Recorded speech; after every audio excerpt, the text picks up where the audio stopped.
Hello friend, कैसे हैं आप सब। आई होप बहुत अच्छे होंगे। जहां भी होंगे आपकी प्रिपरेशन बहुत अच्छी चल रही होगी। आज हम लोग एक नया सेशन स्टार्ट करने वाले हैं, महाजनपदों का उदय। प्राचीन इतिहास हम लोग कवर कर रहे हैं, टॉपिक वाइज कवर कर रहे हैं। आज हमारा तीसरा सेशन है। आज तीसरे सेशन में हम स्टार्ट करने वाले हैं महाजनपदों का उदय। ये सेशन आपके लिए बहुत ज्यादा बेनिफिशियल होने वाला है। बिकॉज आप अगर किसी भी एग्जाम की तैयारी करें, चाहे वो सेंट्रल लेवल की हो चाहे वो स्टेट लेवल की एग्जाम हो, स्पेशली एसएससी, यूपीपी, अगर अदर स्टेट के जो भी एग्जाम की तैयारी आप करें, इससे रिलेटिव जितने भी क्वेश्चन बनते हैं उन सारे क्वेश्चन को आज हम लोग कवर करने वाले हैं। तो आई होप आपको ये बातें समझ में आएगी, ये सेशन आपके लिए कितना ज्यादा इंपॉर्टेंट है। क्योंकि आप देखते हैं महाजनपदों के उदय से, चाहे आपका एसएससी का एग्जाम हो, एसएससी के जो भी एग्जाम हो, चाहे यूपीपी का एग्जाम हो, आपको एक से दो क्वेश्चन डेफिनेटली देखने को मिलते हैं। ये 100% है।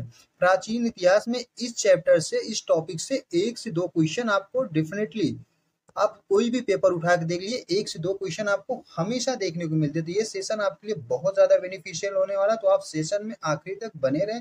अगर सेशन पसंद आए तो प्लीज सेशन को लाइक करो, वीडियो को ज्यादा ज्यादा शेयर करें, ठीक है ना। क्योंकि प्रैक्टिकली हमने इसको किया है, हमने जब एग्जाम क्रैक किया तो हम पढ़ने का तरीका आप जान लीजिए। अगर आप जीके जीएस पढ़ रहे हैं, आप देख लीजिए जीके जीएस। अब जीके जीएस का वेटेज क्या है, जैसे आप एसएससी की तैयारी करें तो एसएससी में पहले क्या होता था, क्वालिफाइड नेचर होता था प्री के लिए। बट अब मेंस में भी बराबर इक्वल वेटेज हो गया। तो आपको जीके जीएस कवर करना है, लेकिन कैसे कवर करना है वो इंपॉर्टेंट, कम टाइम में अच्छा रिजल्ट कैसे मिलेगा।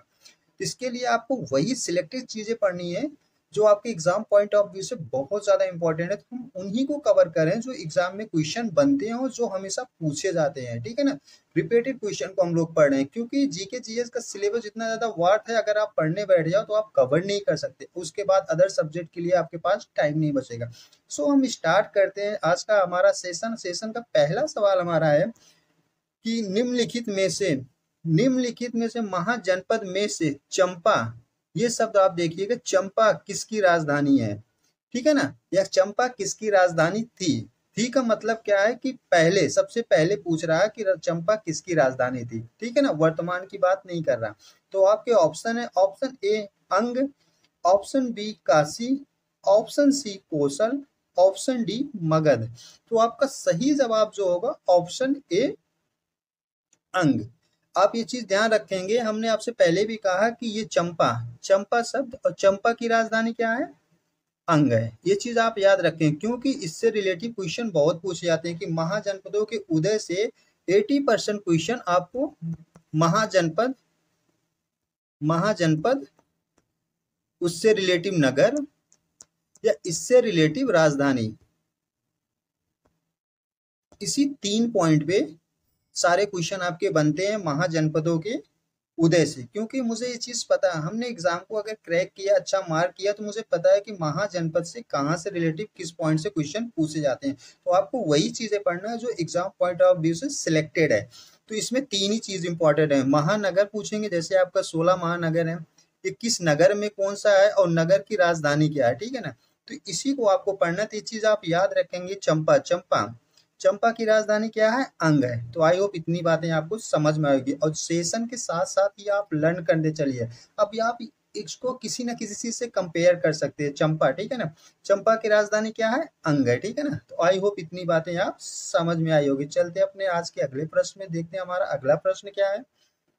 हमारा अगला प्रश्न है, मगध के किस शासक में कौशल व काशी, ठीक है ना, कौशल व काशी राज्यों का अधिग्रहित किया गया, मतलब किसके शासन में ग्रहण किया गया। जैसे कौशल व काशी, कौशल व काशी ये दो स्थान है, क्या है, दो प्लेस हैं, दो स्थान है, किसके शासन काल में इसको शामिल किया गया, ठीक है ना, अधिग्रहित किया गया, ठीक है ना।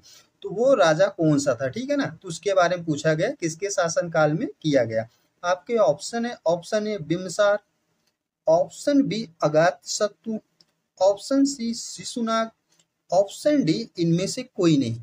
तो आपका जो राइट ऑप्शन होगा ऑप्शन बी, अज्ञात शत्रु, ठीक है ना। तो अज्ञात शत्रु, इसमें आप देखिए कौशल और काशी राज्यों का अधिग्रहण कब किया गया, किसके शासन काल में किया गया, अज्ञात शत्रु के काल में किया गया। तो ये चीज आप याद रखेंगे, ठीक है ना।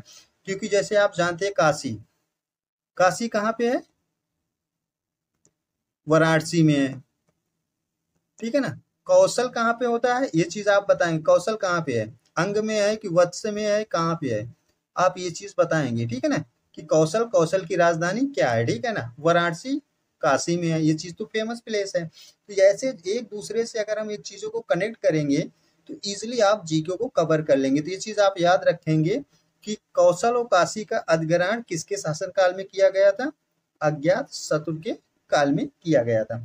आई होप इतनी बातें आपको समझ में आई होंगी। चलते हैं अपने अगले क्वेश्चन पे। आज का हमारा अगला प्रश्न क्या है, आज का हमारा अगला प्रश्न है, मगध की आरंभिक राजधानी कौन सी थी। मतलब जो पहले, सबसे पहले मगध की राजधानी, सबसे पहले की बात कर रहा है, सबसे पहले, सबसे पहले की बात कर रहा है, ना कि वर्तमान की बात कर रहा है। वर्तमान की बात नहीं कर रहा कि मगध की राजधानी क्या है, सबसे पहले, सबसे पहले मगध की राजधानी क्या थी।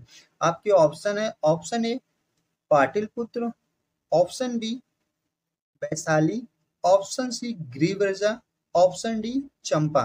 तो आपका जो सही जवाब होगा ऑप्शन सी ग्रीवर्जा, ठीक है ना। तो ये चीज आपको समझ में आया होगा कि मगध की राजधानी कौन सी थी, सबसे पहले मगध की राजधानी कौन सी थी। तो ये चीज याद रखेंगे, मगध की राजधानी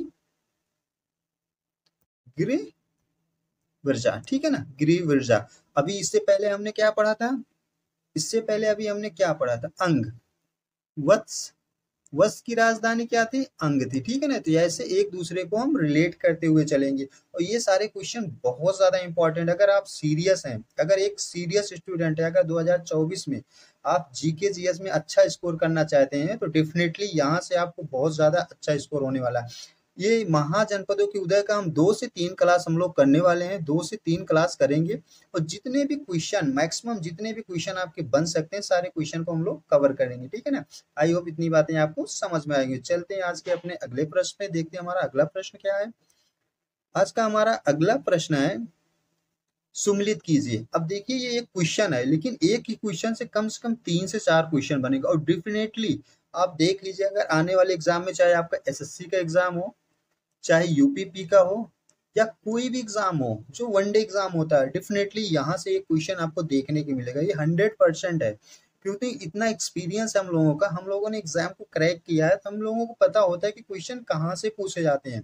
तो डेफिनेटली यहाँ से एक ना एक क्वेश्चन 100% आप देखने को मिलेगा, चाहे तो आप स्क्रीनशॉट लेके देख लें। फाइनली यहाँ से एक क्वेश्चन बनने वाला है। तो चलते हैं अपने क्वेश्चन पे, देखते हैं क्या होता है। क्योंकि मैंने आपसे पहले भी बोला कि महाजनपदों के उदय से 3 ही तरह के क्वेश्चन बनते हैं। पहली चीज महाजनपद, जैसे आपको पता है महाजनपद कितने थे, टोटल 16 थे। इनका कौन सा नगर है, कौन सा जनपद किस नगर में है, और इनकी राजधानी क्या है। सारे क्वेश्चन आपके यहीं से बनते हैं, यहीं से पूछे जाते हैं। इससे बाहर क्वेश्चन आपको देखने को मिलेगा नहीं। आप किसी भी पेपर को उठा के देख लीजिए, आप किसी भी एग्जाम की तैयारी करें, डेफिनेटली 90% क्वेश्चन जो पूछा जाता है आपका महाजनपद का, यहीं से पूछा जाता है। तो ये क्वेश्चन आपके लिए कितना ज्यादा इंपॉर्टेंट है ये आप समझ सकते हैं, ठीक है ना। तो हम चलते हैं, देखते हैं कि इनके आंसर क्या होंगे, ठीक है ना।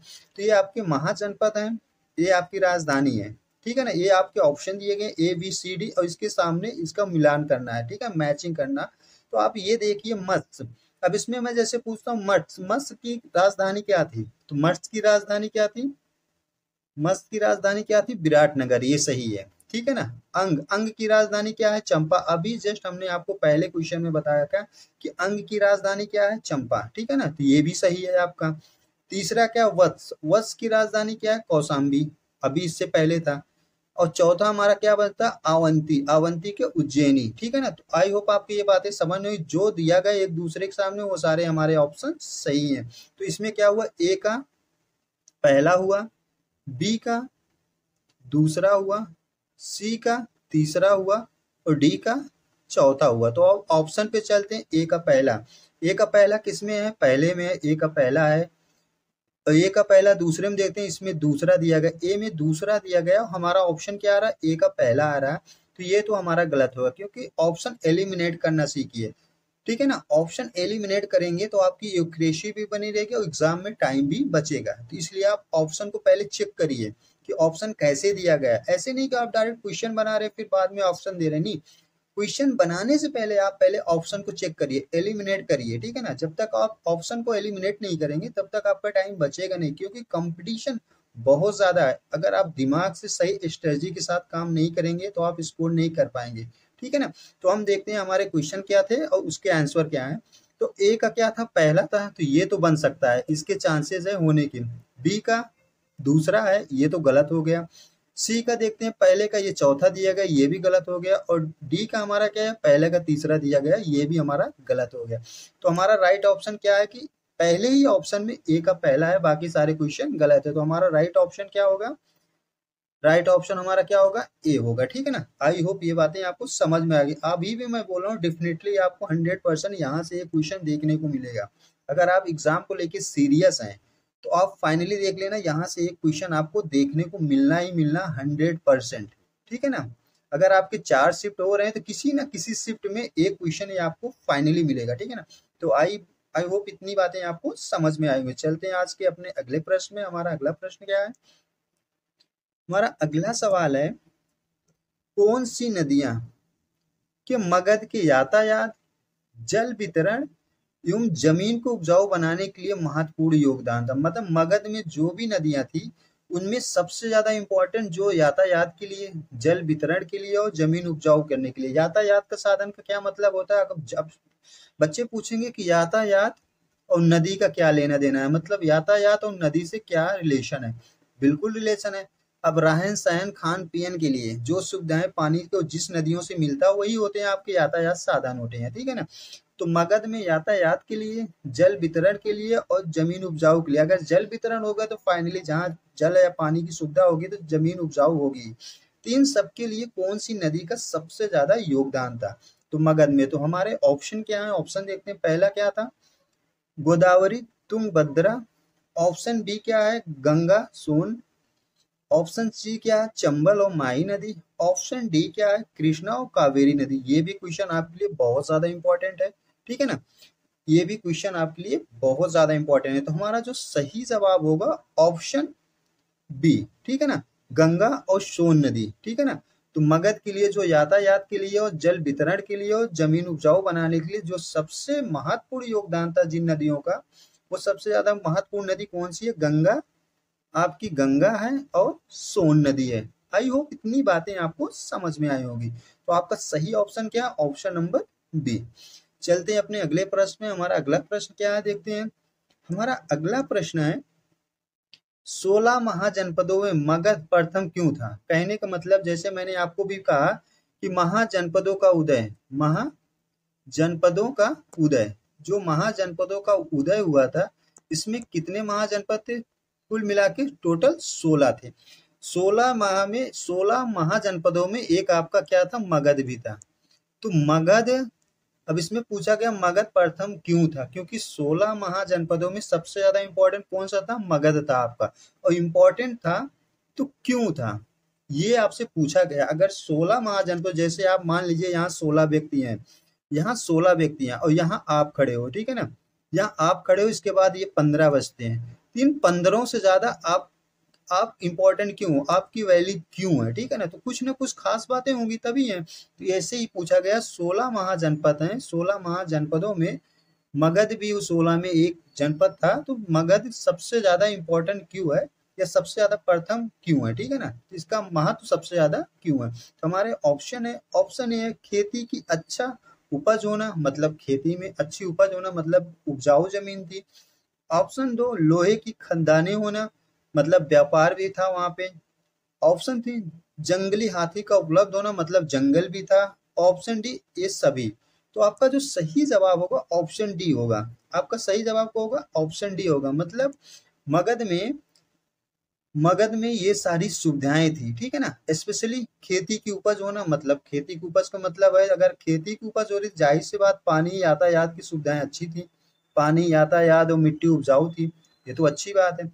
अब लोहे की खदान होना, अगर लोहे की खदान है तो जाहिर सी बात है व्यापार में विकास तो हो ही रहा था। और जंगली हाथी का उपलब्ध होना, जंगली हाथी को उपलब्ध मतलब जंगल की व्यवस्था होना, जंगल भी था। तो जब जंगल होंगे तो बारिश तो होगी, ठीक है ना। तो ये आपके सही ऑप्शन कौन सा, ऑप्शन नंबर डी है। आई होप इतनी बातें आपको समझ में आएगी कि महाजनपदों में मगध, 16 जनपदों में मगध सबसे ज्यादा इंपॉर्टेंट क्यों था, उसका यही रीजन है, आपके सामने है, ठीक है ना। कि खेती की उपज अच्छा होना, लोहे की खदानें होना, जंगली हाथी का उपलब्ध होना। आई होप इतनी बातें आपको समझ में आई होंगी। चलते हैं अपने अगले प्रश्न में, देखते हैं हमारा अगला प्रश्न क्या है। हमारा आज का अगला प्रश्न है, निम्नलिखित में से कौन सा एक युग्म सही सुमेलित है? मतलब कहने का मतलब ये आपके महाजनपद है, ये नगर है। मैंने आपसे पहले भी कहा कि महाजनपदों से इससे ही रिलेटिव क्वेश्चन पूछे जाते हैं। मैंने इससे पहले भी आपको कहा कि महाजनपद, महाजनपद, उनके नगर, उसके बाद उनकी राजधानी। तो ये सारे क्वेश्चन जो मैं करा रहा हूँ ना, ये किसी ना किसी एग्जाम में पूछे गए क्वेश्चन, ये पीवाईक्यू है, पीवाईक्यू है, फेक क्वेश्चन नहीं करा रहा हूँ। क्वेश्चन का लेवल क्या है, क्वेश्चन कैसे पूछे जाते हैं, इससे ज्यादा डेप्थ क्वेश्चन पूछा नहीं जाएगा। अब डेफिनेटली चाहे आप एसएससी का एग्जाम देंगे, चाहे यूपीपी का या अदर किसी भी एग्जाम देंगे, तो इससे ज्यादा डेप्थ क्वेश्चन पूछा नहीं जाएगा। तो ये सेशन बहुत ज्यादा इंपॉर्टेंट है, डेफिनेटली बहुत ज्यादा इंपॉर्टेंट होने वाला भी है। तो हम देखते हैं, इसके महाजनपद है हमारा, ये नगर है, ठीक है ना। तो हम इनके ऑप्शन चेक करते हैं कि हमारा ऑप्शन क्या होगा, ठीक है ना। जैसे गंधार का मथुरा, अब ये बताइए गंधार का मथुरा होगा? नहीं, बिल्कुल नहीं होगा, गंधार का मथुरा ये गलत है। अंग का उज्जैन, ये भी गलत है। अभी आपसे पहले भी बोला अंग की राजधानी क्या है, अभी इससे पहले जो हम लोगों ने क्वेश्चन किया आपको पता है कि अंग की राजधानी क्या है, चंपा, ठीक है ना। इससे पहले हम लोगों ने पढ़ा था अंग की राजधानी क्या है, चंपा है, ठीक है ना। अब उसके बाद देखें आवंती का सोदवती, ये भी गलत है। कंबोज का राजपूत, ठीक है ना। तो ये आपका सही ऑप्शन जो होगा कंबोज, ठीक है ना। कंबोज, कंबोज जो महाजनपद है वो कहाँ पड़ता है आपका, किस नगर में पड़ता है, वो राजपुर में पड़ता है। तो आपका सही जवाब जो होगा ऑप्शन डी होगा, बाकी तीनों ऑप्शन आपके गलत हैं, ठीक है ना। तो आपका जो सही जवाब होगा कौन होगा, कंबोज। कंबोज कहाँ पड़ता है, राजपुर नगर में पड़ता है, ठीक है ना। आई होप इतनी बातें आपको समझ आई होंगी। चलते अपने अगले प्रश्न में, देखते हैं आज का हमारा अगला प्रश्न है।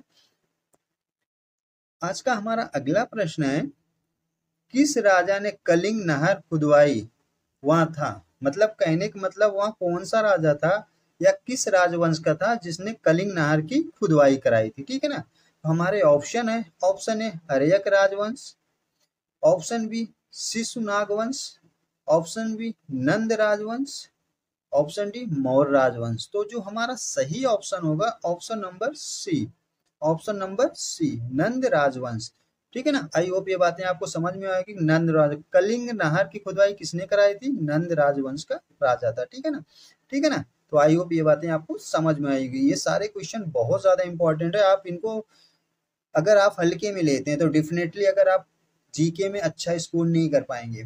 और ये सारे क्वेश्चन उस लेवल के जो एग्जाम में पूछे जाते हैं, ना तो बहुत इजी लेवल है ना तो बहुत ज्यादा डिफिकल्ट लेवल है, ठीक है ना। आपके एग्जाम पॉइंट ऑफ व्यू से जो एग्जाम का एग्जैक्ट एक्चुअल लेवल बनता है, ठीक है ना, वही लेवल मैं करा रहा हूँ आपसे। जो जिसका लेवल होता है उसी के हिसाब से करना है, क्योंकि जब प्रीवियस ईयर का मतलब क्या होता है, प्रीवियस ईयर जब आप क्यूआईक्यू सॉल्व करते हैं जिससे आपको पता चलता है कि आपके एग्जाम का लेवल क्या है। और एग्जाम का लेवल क्या है, तो एग्जाम के लेवल के हिसाब से क्वेश्चन किस लेवल से पूछे जाते हैं उससे आपको सही पता चलता है, तभी सही रणनीति के साथ आप तैयारी कर सकते हैं। तो आपका ये एक्चुअल लेवल है, ठीक है ना, एक्चुअल लेवल है, फेक नहीं है कि नहीं इंटरेस्टिंग क्वेश्चन जीके के करा दो, कहाँ नीला सेब मिलता है कहाँ पीला सेब मिलता है, तो ये कोई मतलब नहीं रखता, क्योंकि ये आपके एग्जाम पॉइंट ऑफ व्यू से इंपॉर्टेंट नहीं है, ये आउट ऑफ सिलेबस है। तो आप वही जीके क्वेश्चन पढ़िए जो आपके एग्जाम पॉइंट ऑफ व्यू से बहुत ज्यादा इंपॉर्टेंट है, ठीक है ना। तो आई होप ये आपको समझ में आया होगा। तो ऑप्शन नंबर सी आपका सही जवाब है। चलते अपने अगले प्रश्न में, देखते हैं हमारा अगला प्रश्न है। आज का हमारा अगला सवाल है, प्राचीन राजवंश की राजधानी कौन थी? अब इससे पहले भी हमने आपसे कहा था कि वत्स की राजधानी कौन सी, वत्स की राजधानी कौशाम्बी थी। अभी इससे पहले हम लोगों ने पढ़ा था कि वत्स की राजधानी कौन सी, वत्स की राजधानी कौशाम्बी थी, कौशाम्बी थी। अभी इससे पहले अंग की राजधानी क्या थी, ये चीजें आप कमेंट बॉक्स में बताएं, क्योंकि इसके बारे में हम लोग डिस्कस कर चुके हैं कि अंग की राजधानी क्या है, वर्ष की राजधानी कहाँ है, और तीसरा क्वेश्चन है काशी कहाँ पड़ता है, ठीक है ना। काशी कहाँ पड़ता है, किस नगर में पड़ता है, ये चीजें भी आप कमेंट बॉक्स में जरूर बताएंगे, ठीक है ना, कमेंट करके। और दूसरा क्वेश्चन अंग की राजधानी क्या है, ये भी आप कमेंट बॉक्स में बताएंगे। तो हमारा सही जवाब है वत्स की राजधानी क्या है, कौशाम्बी है। आई होप इतनी बातें आपको समझ में आएगी। चलते हैं अपने अगले प्रश्न में, देखते हैं हमारा अगला प्रश्न क्या है। आज का हमारा अंतिम प्रश्न है, सुम्मिलित कीजिए महाजनपद है और राजधानी है, दोनों को मैच कराना है, ठीक है ना। तो हम चलते हैं, देखते हैं हमारे क्वेश्चन क्या। काशी, काशी कहाँ पड़ता है आपका? काशी वाराणसी में पड़ता है, वैशाली में नहीं पड़ता।